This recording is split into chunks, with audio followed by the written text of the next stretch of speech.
Hello mga mi, hindi tayo nakapag-update kagabi. So ngayon mag-update tayo. I-update ko pala kayo. So may nag-sponsor sa anak ko ng Playpen. So ayan, malaking size siya. Buti na lang nagkasya yung queen size at saka yung single size na bed. So actually kasya na kami dyan lahat.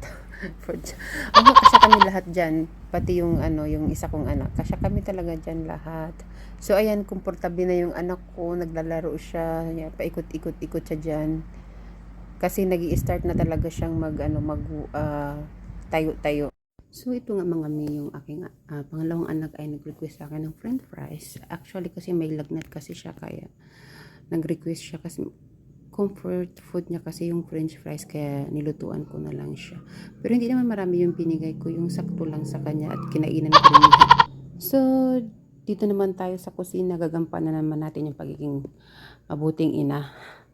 So ayan, nagpe-prepare ako ng ulam namin for dinner. So yung naisip ko na lang ay magsabaw na lang ako ng yung yung maliliit na dumplings. Sasabawan ko na lang siya. Lagyan ko siya ng onion at saka kunting gulay. At saka kunting sotanghon. So para may sabaw naman at saka parang ang tagal ko na rin din nakakain ng may sabaw. Ito mga may yung